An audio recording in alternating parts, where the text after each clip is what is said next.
morning. It is March the 2nd, 2026, and straight from the highly caffeinated studio, this is According to Willie B, and I am here to tell you about something that you should incorporate into your planning of your next trip. So, what would that be? Is it the hotel? Nope. Is it the airline? Is it the car? It's none of that. It's something that you would not even think of, and yet you're going to blame me and say, Will, it's because you're a foodie. Today's show is the flavor of nostalgia. Now, why would I go there? Let's think about that. Every memory that we have built into our memory bank, into our brain, is tied to either a flavor, a smell, a sight, a sound, a touch, whatever the case may be.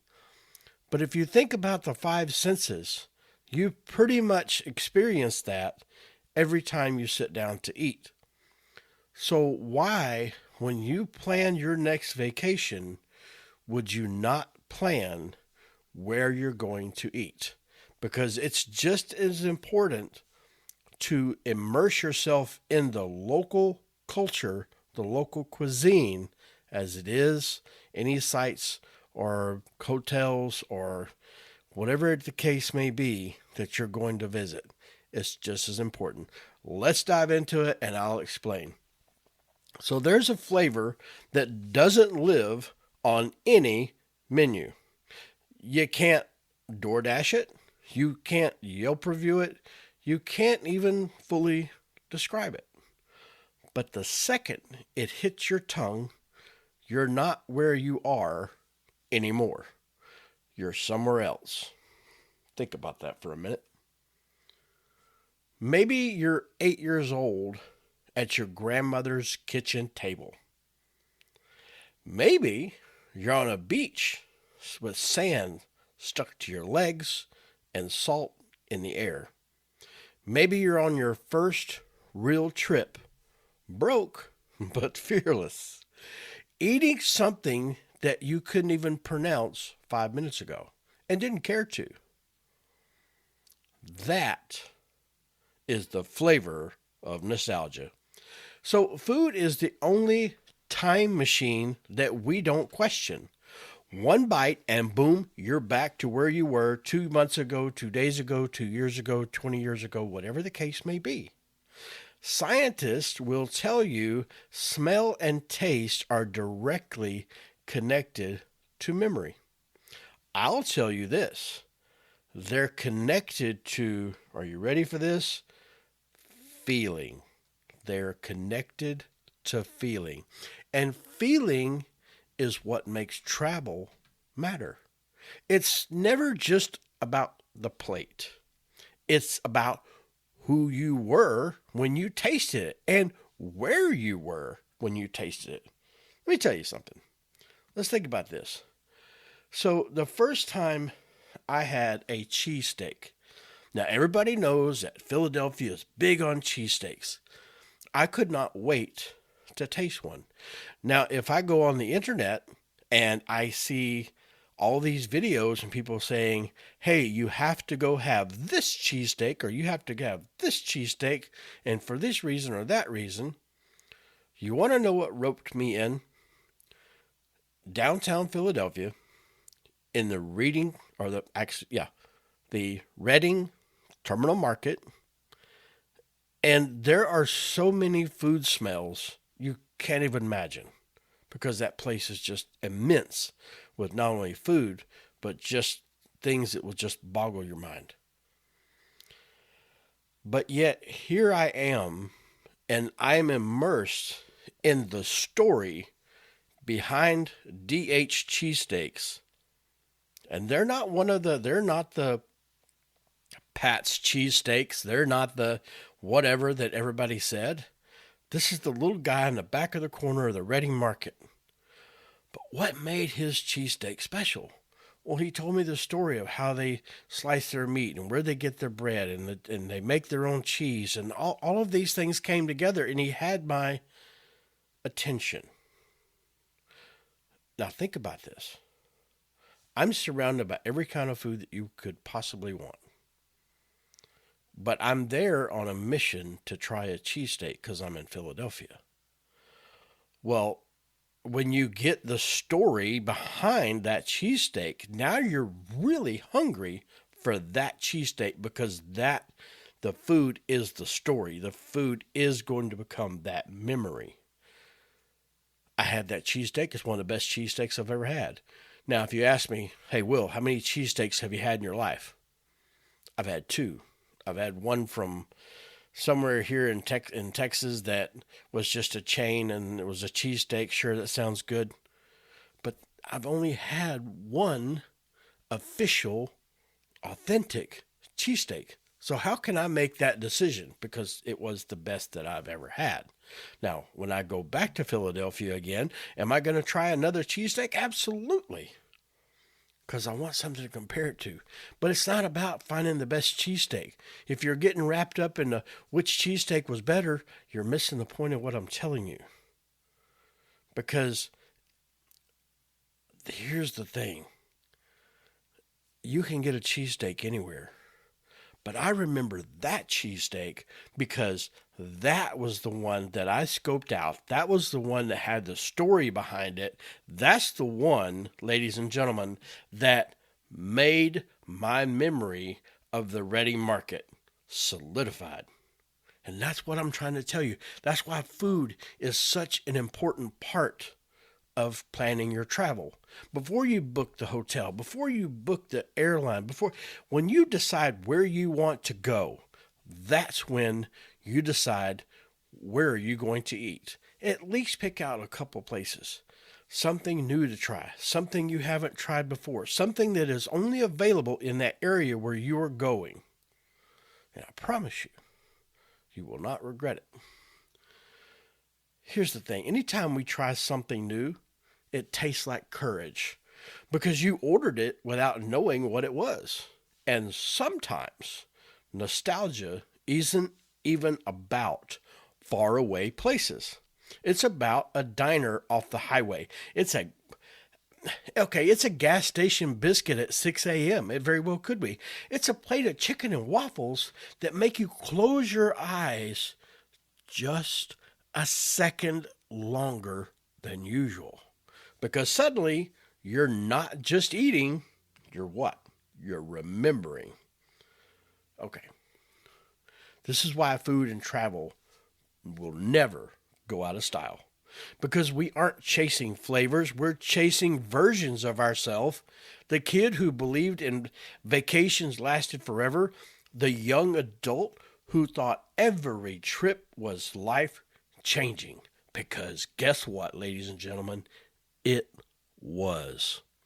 The grown version of us is trying to hold on to that spark that we remember as a child.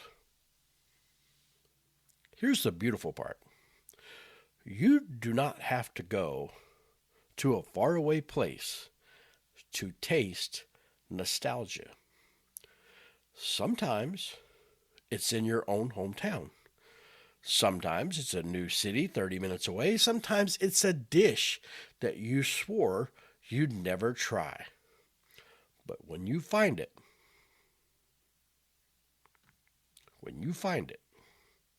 you close your eyes and you ask yourself, what does this remind me of?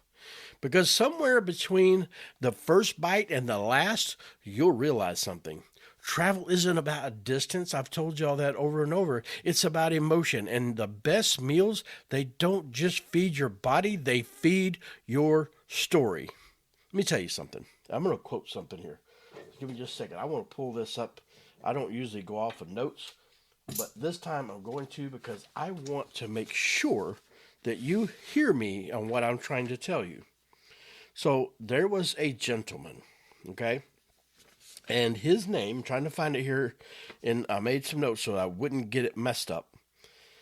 But the old saying is, not all who wander are lost.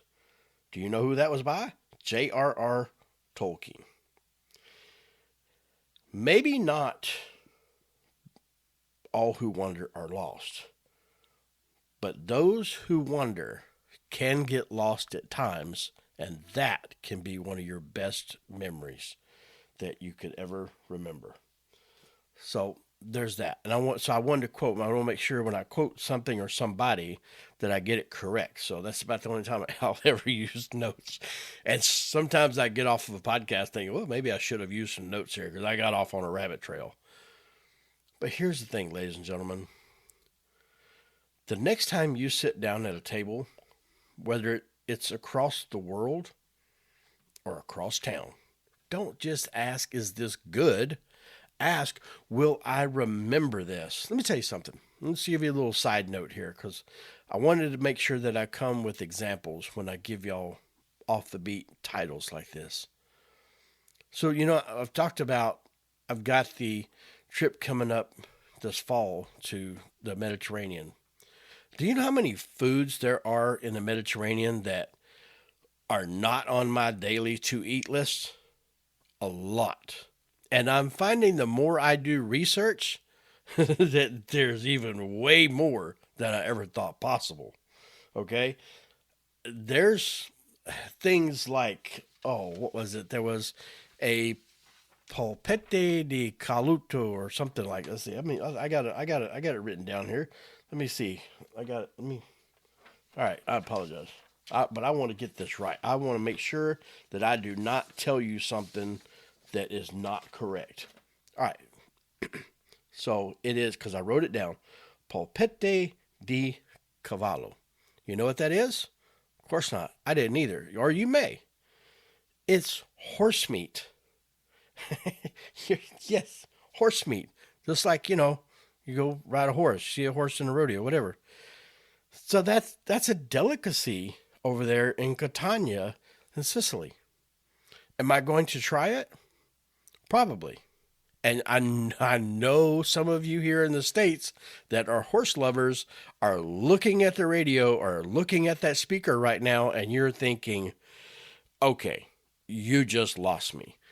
But you have to think, here to eat horse meat, that's a no-no. That's not something we should do.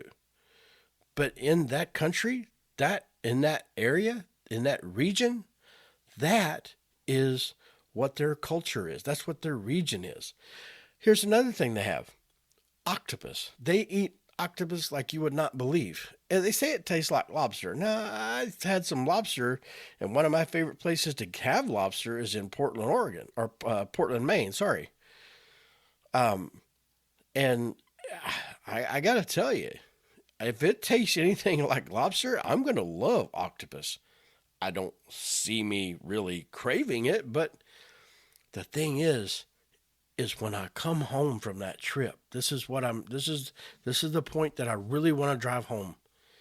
When I come home from that trip, or any trip where I have tried something that is so outrageous, so crazy, so far out there, that it sent my taste bud brain cells into orbit, that's a memory I'll never forget. And I may never eat it again. I can almost promise you I probably won't. But here's the thing. Anytime that I taste anything remotely like any of those things I just told you, it's going to bring back the memory. Oh, I remember this street cart on the street in Catania, and they were grilling octopus, and it had the most amazing smell. And I remember the sights of the ancient buildings from well before I was ever thought of or born, right? And you probably as well, because some of those buildings and streets date back to BC. But anytime that I think of eating that, or I'm telling the story, all those sights, sounds, smells, tastes, all of that, it's all going to grab a hold of that memory, and it's going to just pull it down into full force. And it's going to make every sensory organ I have remember the very details of where I was, what I had. And that, ladies and gentlemen, is what it's about. There was St. Augustine said, life is like a book. Travel is like a book. And if you don't travel, then you only read one page. We've always heard people say, okay, I read the book, but I want to wait till the movie comes out. Oh, the book was better than the movie. The movie was better than the book. You've heard all this chatter your whole life. But let me ask you a question. I like to live life in full living color. So I don't want to live or travel like it's a book or a page out of a book. I want to travel like I am on a movie set creating my own blockbuster hit that only my brain is going to pull up that memory every time I see something or smell something or taste something that's going to pull that memory up. And this is what I'm talking about. So go out there and make your own movie, because I promise you, you're not going to regret it. This is why I'm trying to tie in and tell you how important food is. Have you ever, I want you to stop for a moment. Right now, I want you to put your thinking cap on and be honest. Be perfectly honest with me here. Can you remember any trip that you've ever taken in your entire life and it doesn't have some kind of food memory tied to it, even in the least? I challenge you, I bet you can't think of one.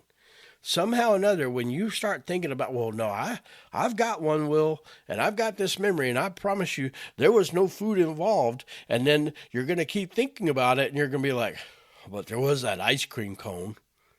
Okay, so you see what I'm saying? Somehow or another, there was a food, and it might not have been a food that you ate. It might have been something across the street that you smelled. It might have been grilled octopus on a street cart across the street. It might have been whatever it is, frying fish or grilling burgers or whatever the case may be. But there's going to be some kind of food memory tied to every trip that you ever have in your memory bank.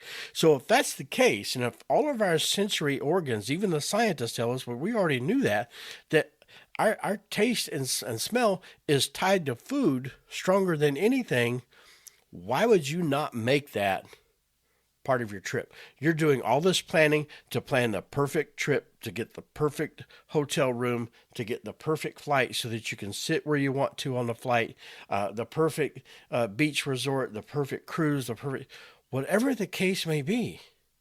If you're planning everything down to the detail about how you want that trip to be perfect, why on earth would you not include some sort of food substances so that you have even stronger memory ties? That way, that ensures that memory stays ground into that brain longer than it was ever intended to.